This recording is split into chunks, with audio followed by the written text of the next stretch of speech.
এই ড্রেন দিয়ে বয়ে যেত শহীদের রক্ত।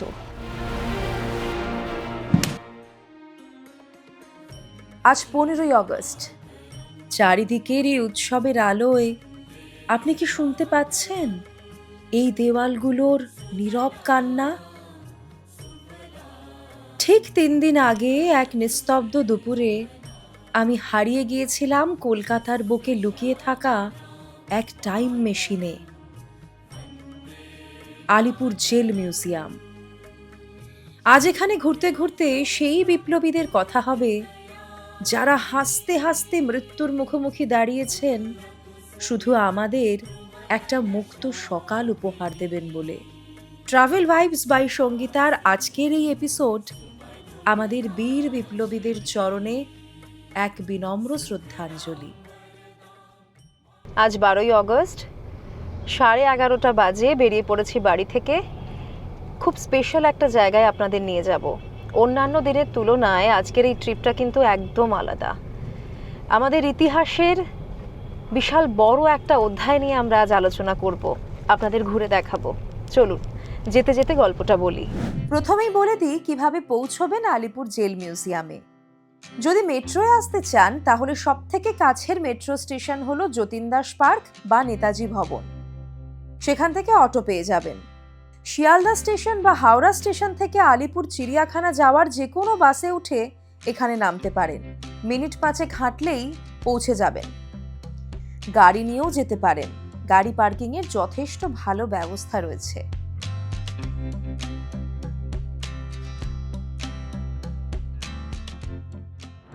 আমরা পৌঁছে গেছি আলিপুর জেল মিউজিয়ামে।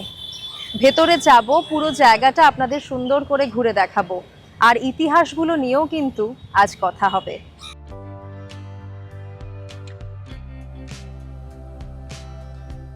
আপনাদের প্রথমেই দেখিয়ে দিই, সময় হচ্ছে মঙ্গলবার থেকে রবিবার দুপুর 11:30 থেকে বিকেল 5:30 পর্যন্ত। টিকিট কাউন্টার কিন্তু বন্ধ হয়ে যায় বিকেল 5টায়। লাইট অ্যান্ড সাউন্ড শো মঙ্গলবার থেকে শুক্রবার সন্ধে 6টায়। শনি আর রবিবার দুটো শো হয়, সন্ধে 6টায় একটা, দ্বিতীয় শো রাত 7টায়। আর এখন প্রত্যেকের জন্য টিকিট কিন্তু 30 টাকা। যদি লাইট অ্যান্ড সাউন্ড শো দেখতে চান তাহলে প্রতি ব্যক্তির জন্য 100 টাকা লাগবে। টোটাল 130 টাকা টিকিট কাটতে হবে। এই সাইডে একটা কফি হাউস রয়েছে, আর এইদিকে হলো মেন গেট। টিকিট কাউন্টার এখানেই। ভেতরে ঢোকার আগে আপনাদের এই ম্যাপটা একটু দেখিয়ে দিই। এই যে ম্যাপ, এখানে সবকিছু ডিটেলে দেওয়া রয়েছে। এই যেখানে টিকিট কাউন্টার রয়েছে, এখান থেকে আমরা ঢুকবো, পুরো জায়গাটা ঘুরে দেখবো। এখানেই টিকিট কাউন্টার। টিকিট কাউন্টার থেকে বেরিয়ে এদিকে কিন্তু সুভেনিয়ার শপ রয়েছে। এই সাইডেও কিন্তু একটা শপ রয়েছে। চলুন প্রথমে ভিতরের দিকে যাওয়া যাক।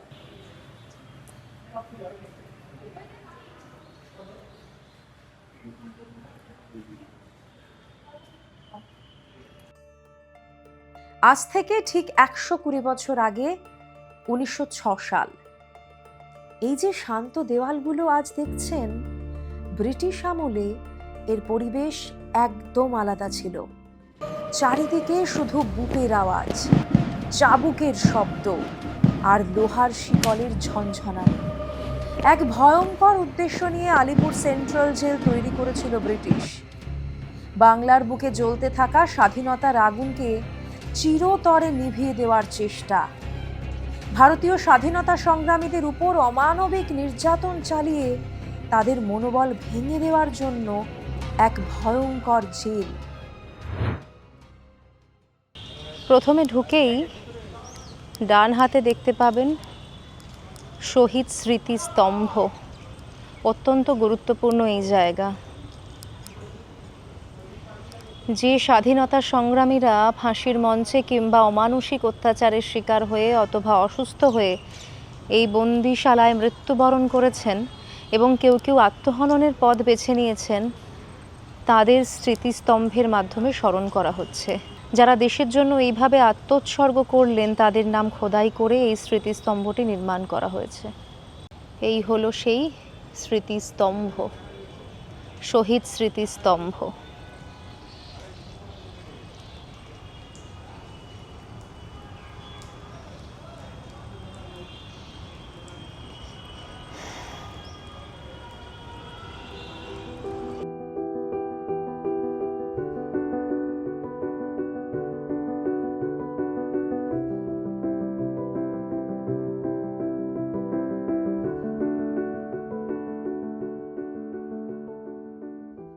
এখানে কিন্তু খুব সুন্দর করে পথনির্দেশ দেওয়া রয়েছে।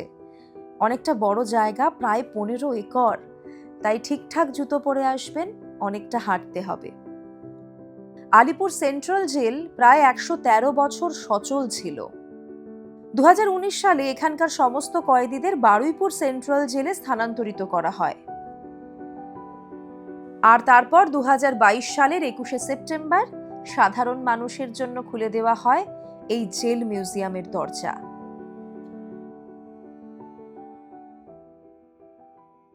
আমরা প্রথমেই যাচ্ছি ফাঁসির মঞ্চের দিকে। মাঝে মধ্যেই এক পশলা করে বৃষ্টি হয়ে যাচ্ছে। এখানে ফাঁসির মঞ্চ রয়েছে, নেহেরু সেল রয়েছে, নেতাজি সেল রয়েছে, চিত্তরঞ্জন দাসের সেল, বিধানচন্দ্র রায়ের সেল এবং যতীন্দ্রমোহন সেনগুপ্ত সেল রয়েছে। প্রথমেই চলুন আমরা আগে ফাঁসির মঞ্চটা দেখে আসি।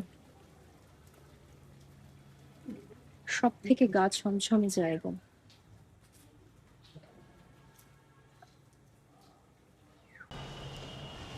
এই সম্পূর্ণ জেলে এই জায়গাটা সব থেকে কষ্ট, দুঃখ, কান্না সহ্য করেছে। যে বিপ্লবীরা দেশের জন্য প্রাণ দিয়েছেন, যাদের জন্য আজ আমরা এত আনন্দে, এত শান্তিতে রয়েছি স্বাধীন দেশে,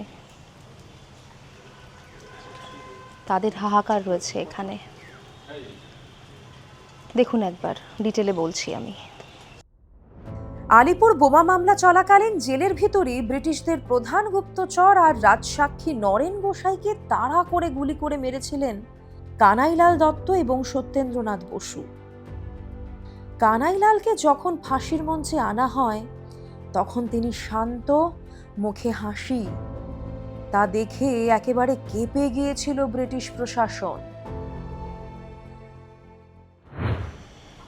এখানে শুরুতেই দেখতে পাচ্ছেন নির্জন কক্ষ। ফাঁসির সাজা যে দিন দেওয়া হতো বন্দীদের, তার 12 ঘন্টা আগে এখানে নিয়ে আসা হতো। 12 ঘন্টা আগে তাদের এখানে এনে তাদের শেষ ইচ্ছে পূরণ করা হতো। দীনেশ গুপ্ত, বিনয় বাদল দীনেশ, আমরা জানি সেই বিনয় বাদল দীনেশেরই দীনেশ গুপ্ত মাত্র 19 বছর বয়সে তিনি ফাঁসির সাজা পেয়েছিলেন। একেবারে হাসতে হাসতে ফাঁসির দড়ি তিনি গলায় পড়েন। হতভম্ব হয়ে গিয়েছিলেন ব্রিটিশ কর্তারা। এ কী করে সম্ভব? মাত্র 19 বছরের এক যুবক, কোনো ভয় নেই, ডর নেই, সে মৃত্যুবরণ করছে। এরকম অসংখ্য মানুষ, অসংখ্য অগ্নিবীরেরা প্রাণ দিয়েছেন এখানে। তাদের রাখা হতো এরকম জায়গায়, গীতা পাঠ করা হতো, তাদের শেষবারের জন্য ইচ্ছে মতো খাওয়ানো হতো, শেষ ইচ্ছে পূরণ করা হতো, আর তাদের মনে করিয়ে দেওয়া হতো আজই শেষ, আজই শেষ দিন, এরপরই সব শেষ। এখান থেকে তাদের সোজা নিয়ে চলে যাওয়া হতো ফাঁসির মঞ্চে। এই হলো সেই অভিশপ্ত ফাঁসির মঞ্চ। কেন অভিশপ্ত বলছি? কত মায়ের কোল খালি হয়েছে, কত স্ত্রী তার স্বামীকে হারিয়েছে, কত বাবা তার সন্তানকে হারিয়েছেন এই ফাঁসির মঞ্চে। এখান থেকে সেই লিভার আজ হয়তো নেই, লিভার টান দিলেই নিচের এই বেসটা খুলে যেত, উপর থেকে ঝুলে পড়তেন শহীদরা। 30 মিনিট তাদের এখানেই এভাবে রাখা হতো। তারপর আসুন দেখাই এদিকটা। এই যে জায়গাটা দেখতে পাচ্ছেন, এই যে কাঁচের পোর্শনটা, এখান থেকে তাদের দেহ বের করে সোজা এই অটোপসি রুম এখানে নিয়ে যাওয়া হতো।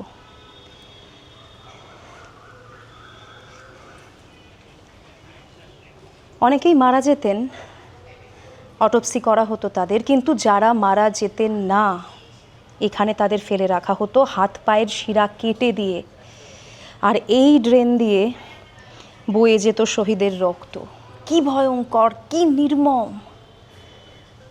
আরও নির্মম কি জানেন? এই যে পাশে দেখতে পাচ্ছেন এই বিল্ডিংটা, এই বিল্ডিংটায় ওই যে জানলাগুলো, ওই জানলাগুলোতে দাঁড় করিয়ে জোর করে দেখানো হতো বাকি বন্দীদের, বাকি স্বাধীনতা সংগ্রামীদের, দেখো তোমাদের বন্ধুর, তোমাদের সহকর্মীর কি দশা করছি আমরা, এরপরে কিন্তু তোমাদের পালা। বীভৎস, তাই না? ভাবলেও গায়ে কাঁটা দেয়। কত অত্যাচার সহ্য করেছেন মহান বিপ্লবীরা। আলিপুর জেলে শহীদদের তালিকা রয়েছে এখানে। কানাইলাল দত্ত, সত্যেন্দ্রনাথ বসু, বীরেন্দ্রনাথ দত্তগুপ্ত, গোপীনাথ সাহা, প্রমোদ রঞ্জন চৌধুরী, অনন্ত হরিমিত্র, দীনেশ গুপ্ত, রামকৃষ্ণ বিশ্বাস, দীনেশ মজুমদার, চারুচন্দ্র বসু। এই জায়গাটা এলে আজও কিন্তু আপনারা ফিল করতে পারবেন একটা অদ্ভুত খারাপ লাগা, থমথমে একটা ভাব। এখান থেকে বেরিয়েই সামনে অনেকগুলো সেল রয়েছে। বহু বিখ্যাত মানুষ এখানে নিজের জীবনে কিছু দিন কাটিয়ে গেছেন, তাদেরকে জোর করে এখানে বন্দি করে রাখা হয়েছিল।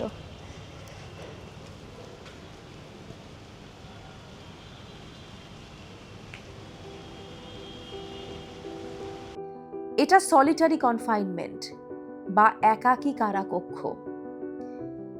8x10 একটা করে ঘর, কোনো জানলা নেই।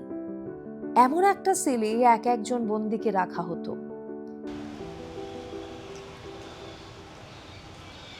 ডক্টর বিধানচন্দ্র রায়, নিশ্চয়ই তার পরিচয় দিতে হবে না, তিনিও ছিলেন এই সেলে 1930 সালের 5ই সেপ্টেম্বর থেকে 1931 সালের 16ই জানুয়ারি পর্যন্ত। কত অসংখ্য মানুষ এখানে থেকে গেছেন। আমাদের এদিক থেকে উপরে যেতে হবে। আমাদের সবার প্রিয় এক মহান ব্যক্তি, তিনিও এই সেলে জীবনের বেশ কটা দিন কাটিয়েছেন। ঝমঝমিয়ে আবারও বৃষ্টি নেমে গেল।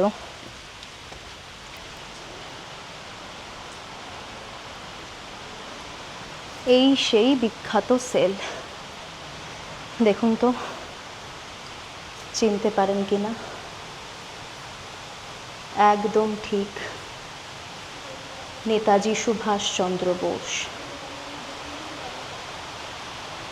1930 সালে হলওয়েল মনুমেন্ট আন্দোলনের সময় নেতাজি এখানে বন্দী ছিলেন। এই সেল তার আপোষহীন লড়াইয়ের সাক্ষী। সত্যি এই সমস্ত জায়গায় দাঁড়ালে না গায়ে কাঁটা দেয়। এমনকি দেশবন্ধু চিত্তরঞ্জন দাস, তিনিও এখানে ছিলেন এই সেলে।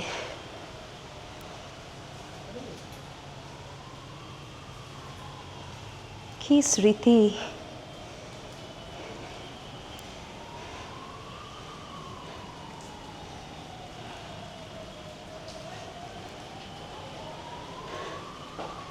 দেশপ্রিয় যতীন্দ্রমোহন সেনগুপ্ত, তিনি দুবার এখানে থাকেন, 1930 এপ্রিল এবং পরে 22 অক্টোবর 1932 থেকে 5 জুন 1933 পর্যন্ত। কত ইতিহাস বহন করে চলেছে বলুন তো, কত কঠিন ইতিহাস, কত কষ্টের ইতিহাস, কত বিপ্লবের ইতিহাস।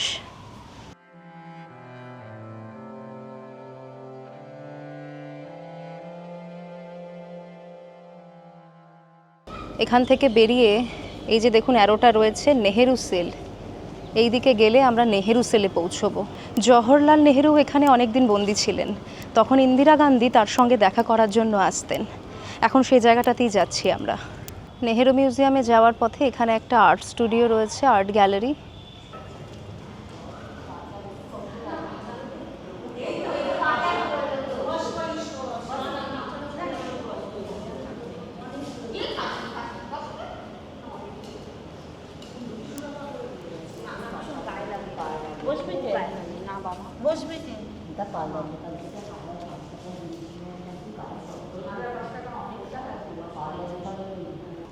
এটাই হলো নেহেরু সেল।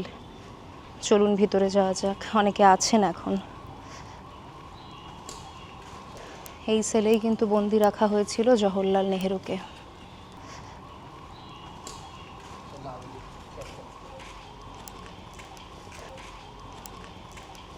ইন্দিরা গান্ধী তাকে দেখার জন্য যখন আসতেন, এই জায়গাটায় তিনি বসে থাকতেন, তারই একটা প্রতিকৃতি করে রাখা হয়েছে। আর এই যে জেলের মধ্যে রয়েছেন ইন্দিরা গান্ধীর বাবা এবং ভারতবর্ষের প্রথম প্রধানমন্ত্রী জওহরলাল নেহেরু।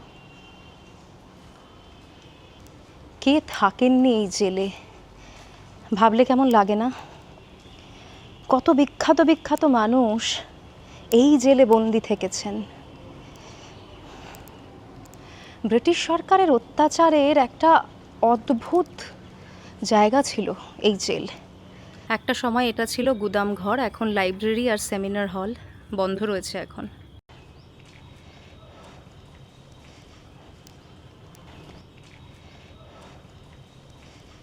প্রত্যেক জায়গায় বসার জন্য সুব্যবস্থা আছে। বয়স্ক মানুষদের যদি নিয়ে আসেন, খানিকটা করে হাঁটলেন তারা, তারপর একটু বসে নিলেন, সেই সুবিধা কিন্তু রয়েছে।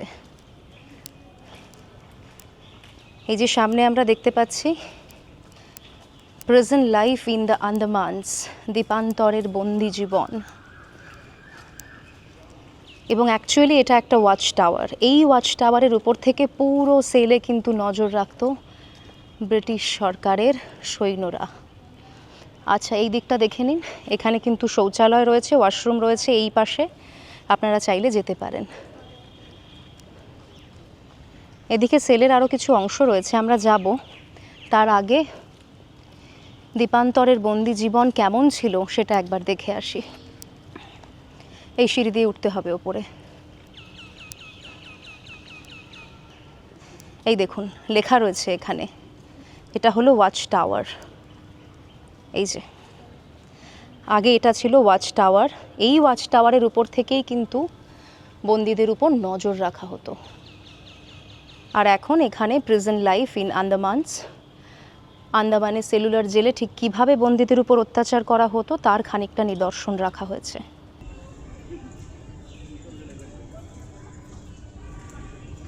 কেন তখন বললাম যে উপর থেকে পুরো জেলে নজর রাখা যেত, দেখুন এই যে এই পোর্শনটা পুরোটা দেখা যাচ্ছে, এদিকটাও কিন্তু পুরো নজর রাখা হচ্ছে। এই দিকে কিন্তু বন্দিরাই থাকতো, ওই সাইডেও, সমস্ত দিকে। এখন তো প্রচুর গাছপালা রয়েছে, তখন এত গাছপালা ছিল না, এখানে পরিষ্কার দেখা যেত চারপাশ।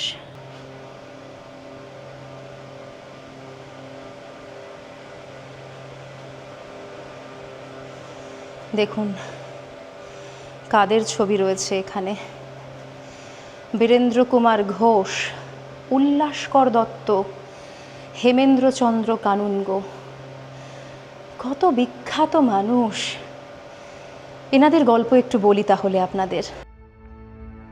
বাংলার যে বিপ্লবীদের আলিপুর জেলে অত্যাচার করেও শান্ত করা যেত না, তেজ কমানো যেত না, তাদের পাঠিয়ে দেওয়া হতো সমুদ্র পাড়ে আন্দামানের সেলুলার জেলে, যাকে কালাপানিও বলা হয়।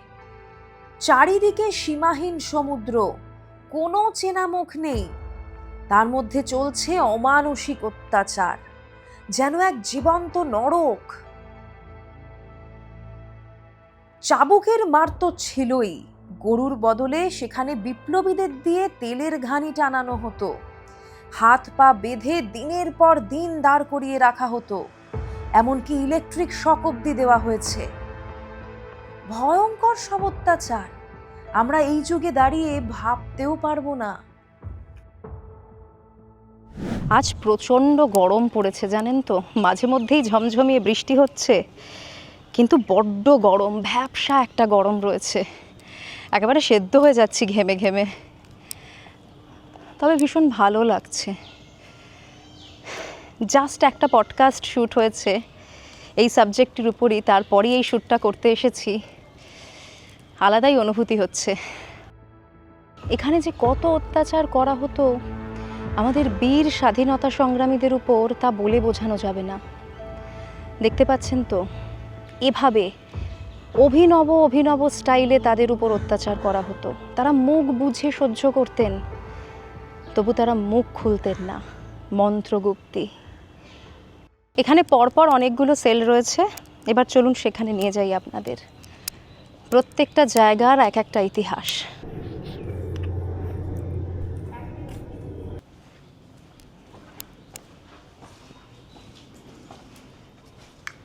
এখানে এখনো সেলের দরজা খোলা, তার মানে আপনারা চাইলে ভেতরে যেতে পারেন।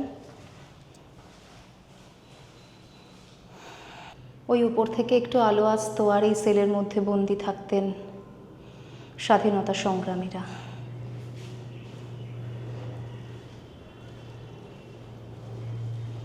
যদি তোকে এখানে থাকতে হয় একটা দিন, কি করবি? একদিনে? তাহলে ভাবতো যে এখানে স্বাধীনতা সংগ্রামীরা বছরের পর বছর পড়ে থাকতেন, অত্যাচারিত হতেন, কিচ্ছু নেই। এই যে লাইটটা দেখছি, সেই লাইটটাও আগে ছিল না। ওনারা এখানেই ওয়াশরুমে যেতেন, মলমূত্র ত্যাগ এখানেই করতে হতো, এখানেই থাকতে হতো, এখানেই খেতে হতো।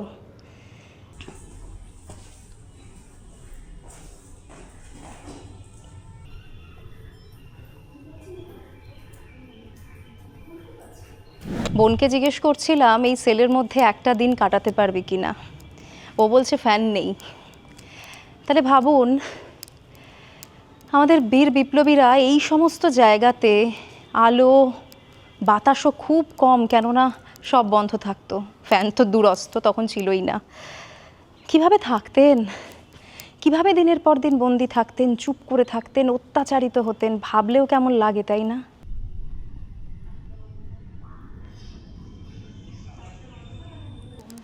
এটা 3 নম্বর সেল, এন্ট্রি রেস্ট্রিক্টেড, ভেতরে যাওয়া বারণ।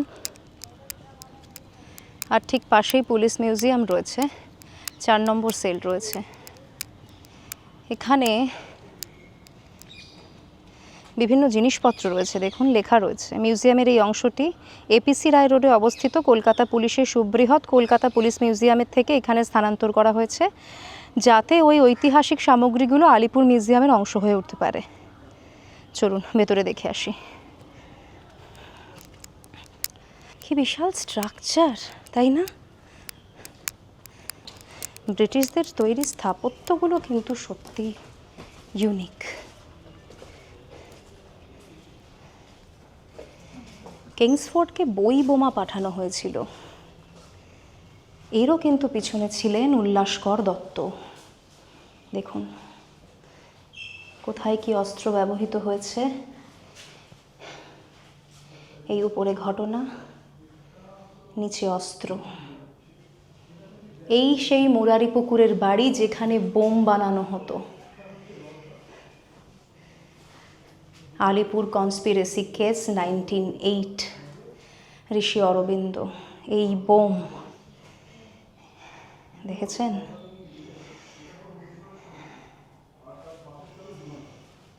আর কিংসফোর্ডকে পাঠানো হয়েছিল এই বই বোমা। সেই বিখ্যাত অনুশীলন সমিতি, সেই বিখ্যাত লুট, রডা কোম্পানির অস্ত্র লুণ্ঠন, মাউজার পিস্তল ছিল।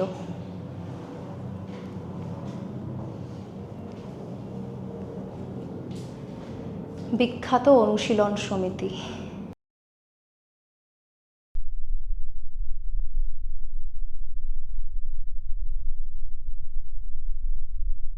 এই যে যুগান্তর গ্রুপ, এগুলো ছিল বিপ্লবী তৈরির আতুর ঘর। কত বিপ্লবী যে এসেছেন এখান থেকে, আর সেই কারিগরেরা এনারাই। দেখুন কি ধরনের অস্ত্র ব্যবহৃত হতো।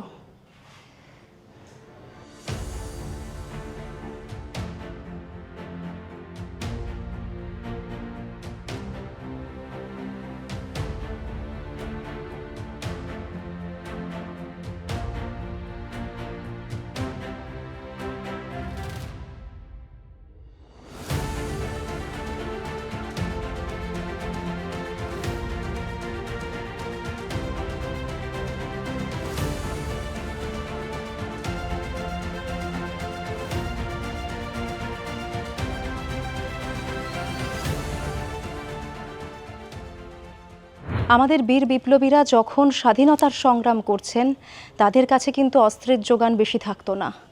যতটুকু থাকতো তারা হয়তো লুট করে আনলেন, কেউ জোগাড় করে দিল বিভিন্ন জায়গা থেকে, এভাবেই চলতো। কেননা অর্থের যোগান অতটা ছিল না, অনেকেই সাহায্য করতেন, কিন্তু ব্রিটিশ সাম্রাজ্যের কাছে যতটা অস্ত্র ছিল তাদের কাছে পসিবল ছিল না অতটা অস্ত্র থাকা। যা যা অস্ত্র তারা ব্যবহার করতেন তারই নিদর্শন আপনারা এখানে দেখতে পাবেন। এখানে কিন্তু খুব সুন্দর করে লিখে দেওয়া রয়েছে যে কোন দিকে আপনাদের যেতে হবে, কি কি আপনারা দেখতে পাবেন। দেখুন, 5 নম্বর সেল হচ্ছে এক্সিবিশন, প্রদর্শনী কক্ষ, সুভেনিয়ার অ্যান্ড কফি শপ কোন দিকে রয়েছে দেওয়া রয়েছে। একান্তে ইন্ডিপেন্ডেন্স কিচেন আছে, light and sound show, Kazi Nazrul Islam cell, feeding room. এই পাশে কিন্তু নজরুল কক্ষ আমি দেখতে পাচ্ছি, এদিকটা যেমন যাব। আর এই পাশে রয়েছে হিস্টোরিক প্রিজন ওয়ার্ড। প্রথমেই চলুন আগে প্রিজন ওয়ার্ডটা দেখে আসি। এখানে বন্দীদের রাখা হতো, কিভাবে বন্দি জীবন কাটাতেন তারা, তার একটা আভাস এখানে আপনারা পাবেন। কত কষ্ট যে তাদের করতে হয়েছে তার একটা আভাস পাবেন এখানে এলে।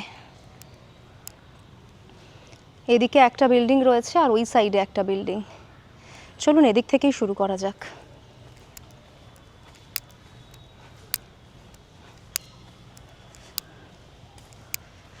ভিড়ভাট্টা না থাকলে না খুব সুন্দর করে দেখা যায়।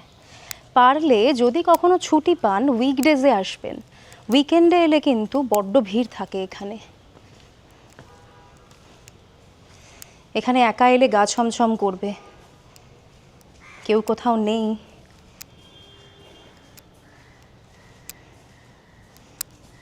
কিছুই নেই কিন্তু এখানে, এই দিকটায় কিচ্ছু রাখা নেই, একদম খালি।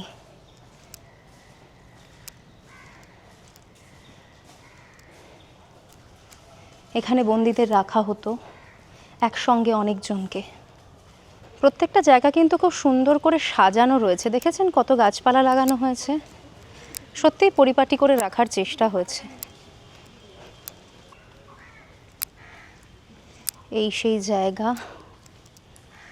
কত রকমের কাজ করতে হতো বন্দীদের, বিভিন্ন প্রতিকৃতির মাধ্যমে বোঝানো হয়েছে। দেখুন, চুলদাড়ি কাটা হচ্ছে, ব্রিটিশ সাহেব দাঁড়িয়ে রয়েছেন।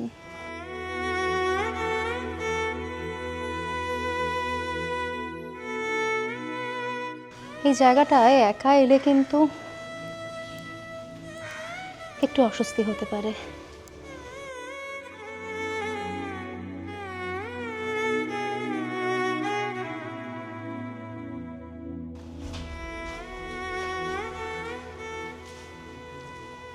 এই জায়গাটাকে একেবারে অরিজিনাল রাখা হয়েছে, দেওয়ালে রং নেই। এত ভেঙে পড়লে চলে, ওদের যে পারতেই হবে।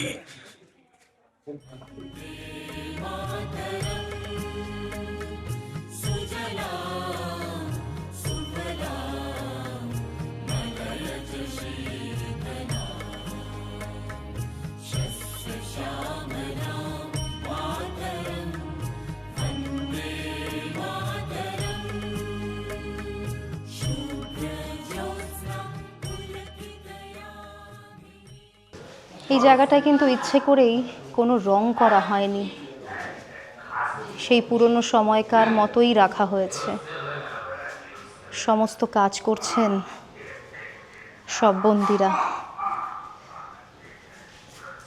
এখানেই স্নান করা, এখানেই থাকা, এখানেই মলমূত্র ত্যাগ, সব এখানে। এখানে এলে কিন্তু হাতে অনেকটা সময় নিয়ে আসতে হবে।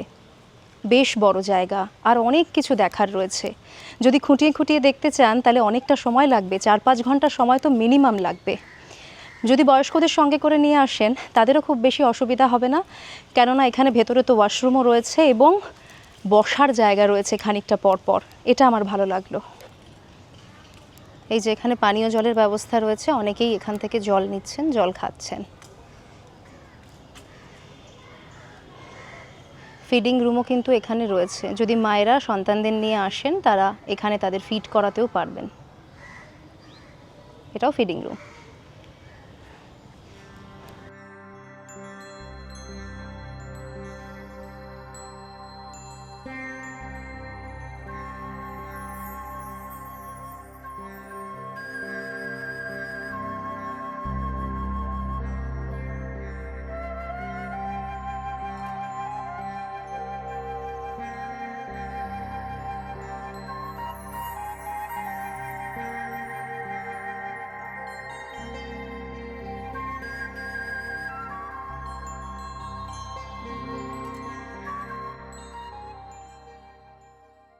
বাংলার স্বাধীনতার আন্দোলনে শুধু পুরুষরা নয়, নারীরাও সমান ভূমিকা নিয়েছে।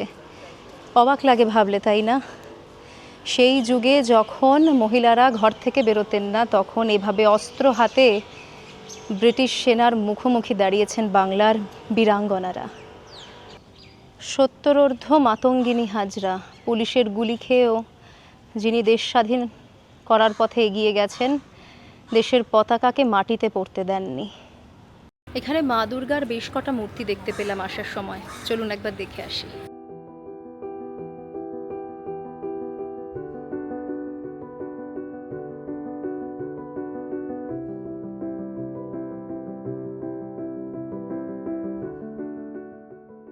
এই কক্ষটা আমরা মিস করে যাই, কোনোভাবেই মিস করবেন না।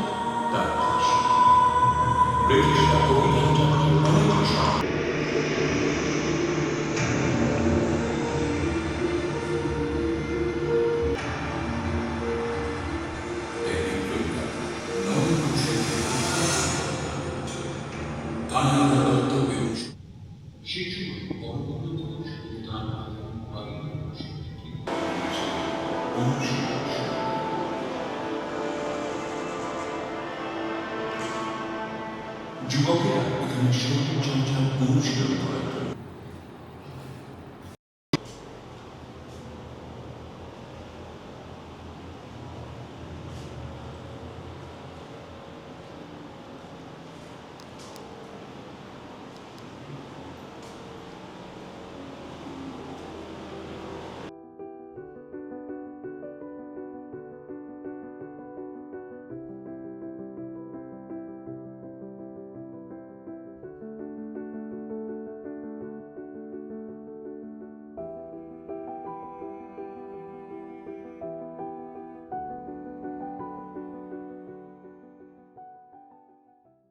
এই পোর্শনগুলো আমরা মিস করে ফেলি, মিস করলে হবে না।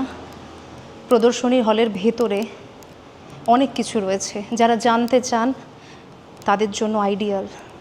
ছিল এতই প্রবল যে এই দুঃসাহসী বিপ্লবীদের মুখে একটি শব্দ আসে, তারা হাসতে হাসতে আলিঙ্গন করেছিলেন মৃত্যুকে। চরিতার্থ করতে যে কোনো শাস্তিতে তারা মাথা পেতে নিতে একটু পিছু।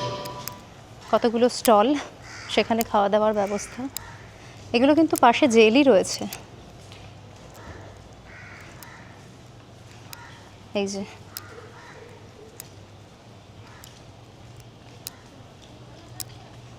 বিভিন্ন স্টল রয়েছে, যেরকম ইকো পার্কে থাকে ওই রকমই।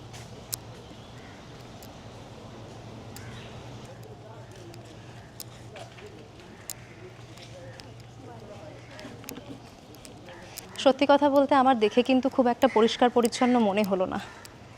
ইকো পার্কে গিয়েও আমার একই রকম অভিজ্ঞতা হয়েছিল। আগেরবার যখন আমি এখানে এসেছিলাম তখন যে ক্যাফেটা রয়েছে ওখানে খেয়েছিলাম, আজকেও সেখানেই খাবো। চলুন।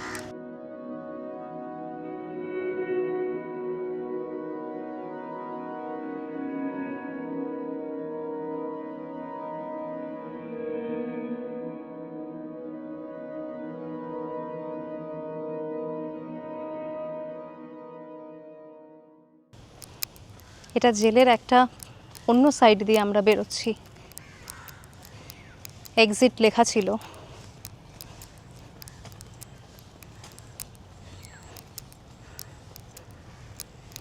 অনেক বড় জায়গা নিয়ে এই জেল।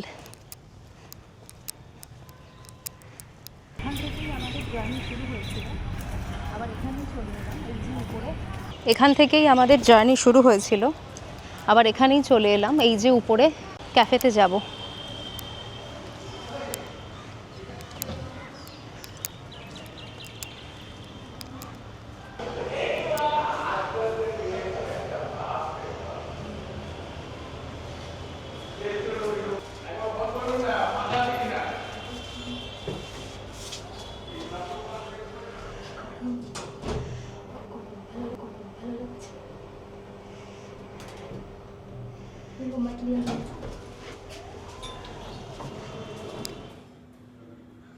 কতটা হাঁটতে হয় বলুন তো এখানে?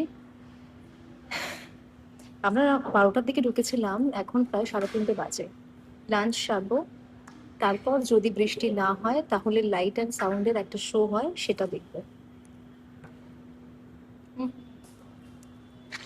খাবারও বেশ কয়েকটা অপশন রয়েছে, ভাবছি পিৎজা খাবো। আর দেখলাম ফিশ কবিরাজি, মাটন কবিরাজিও রয়েছে, সেটাও অর্ডার করতে পারি। খাবি পিৎজা? সুস্মিতা, পিৎজা? তার মানে পিৎজাতেই কিন্তু ভোট পড়লো। পিৎজা মোটামুটি 280 থেকে 340 পর্যন্ত। ভেজ অপশনও রয়েছে, নন ভেজ অপশনও রয়েছে। খাওয়াটা অর্ডার করি, তারপর আবার দেখা হচ্ছে। ড্রাই চিলি চিকেন, একটু রিচ ফ্লেভার, তবে খারাপ নয়। 100 দেবো না, 60 তো দেওয়াই যায়।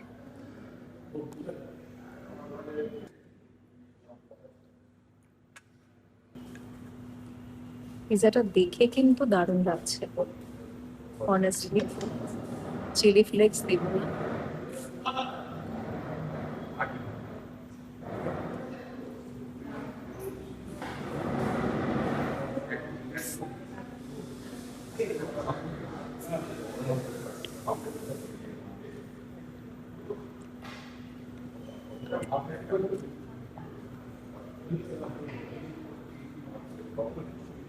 পিৎজাটা ভালো ভালো লাগছে।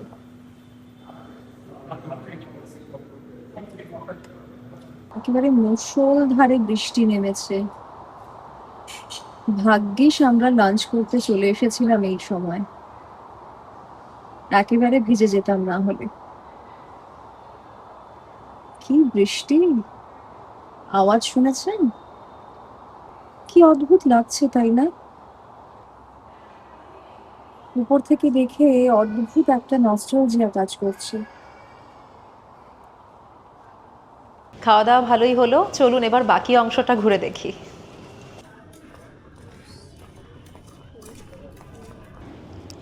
এদিকটায় তখনকার দিনের তাঁত কল রয়েছে। এটা ওয়াশরুম, আপনারা চাইলে যেতে পারেন। আর এই পাশটায় দেখুন, যারা এখানে বন্দি থাকতেন তাদের সশ্রম কারাদণ্ড হতো, তাদের কাজ করতে হতো। এখানে তারা কাজ করতেন। এই দেখুন, চরকায় সুতো কাটছেন, তাঁত কলগুলো রাখা রয়েছে এদিকে। তাঁত কলগুলো সমস্ত বন্ধ, ঢাকা দেয়া রয়েছে। এখানে এখানে কাপড় বুনতেন কয়েদিরা। প্রচুর পরিশ্রম করতে হতো তাদের। আবার এখানে রান্নাও হতো। এই যে সেই উনুন, যে উনুনগুলোয় তারা রান্না করে খেতেন, যদিও এগুলো অরিজিনাল নয়, সে সময়কার নয়, পরে বানানো হয়েছে, কিন্তু এখানে রান্না বান্নাও যেমন চলতো তেমনই কাজকর্মও চলতো।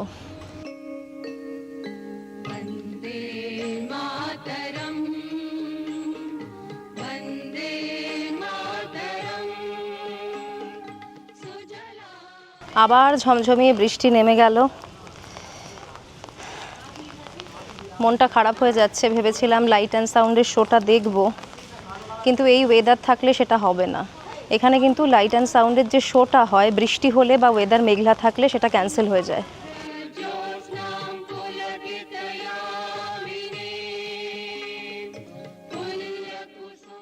আমরা তো কত জায়গায় বেড়াতে যাই, কত ক্যাফেতে যাই, কত রিসর্টে যাই, একটা দিন না হয় আমাদের বীর শহীদদের নামে থাকুক।